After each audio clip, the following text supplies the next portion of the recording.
शेतकरी कर्जमाफी योजनेला मंत्रिमंडळ बैठकीत मान्यता. 36,585 कोटी कर्जमाफी.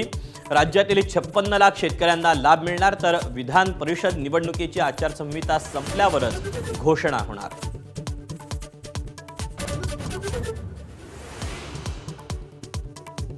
लाडकी बहीण योजनेत महिलांच्या नावे पैसे घेतलेल्या 14,000 पुरुषांकडून वसुली करणार. फडणवीसांचा इशारा.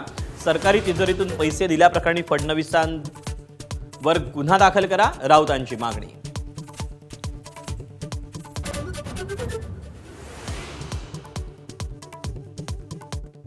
राष्ट्रवादीचे पुण्याचे उमेदवार विक्रम काकडेंच्या उमेदवारीला शरद पवार गटाचा आक्षेप. मालमत्ता कर न भरल्याचा उल्लेख शपथपत्रात नसल्याचा आरोप.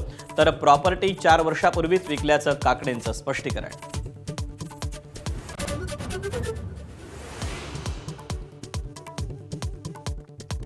काँग्रेस प्रदेशाध्यक्ष हर्षवर्धन सकपाळांविरोधात पक्षांतर्गत मोठ सूत्रांची माहिती. नाराज नेत्यांचा एक गट 8 जूनला दिल्लीत राष्ट्रीय अध्यक्षांना भेटणार असल्याची माहिती.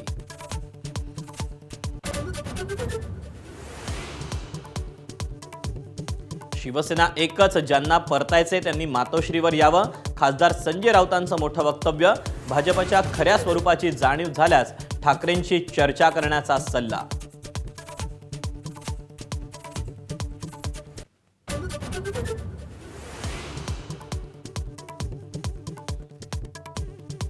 मंचरमध्ये कांदा उत्पादकांचं जोरदार आंदोलन. शेतकऱ्यांकडून पुणे नाशिक महामार्ग रोखण्याचा प्रयत्न. शेतकऱ्यांनी कांदे रस्त्यावर फेकले. आंदोलनात सहभागी रोहित पवारांना ताब्यात घेतलं.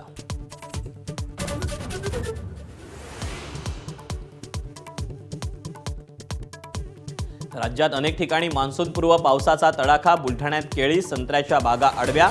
अकोल्यात केळी बागा आडव्या. तर बीडमध्येही फळबागांचं गारपिटीमुळे मोठं नुकसान.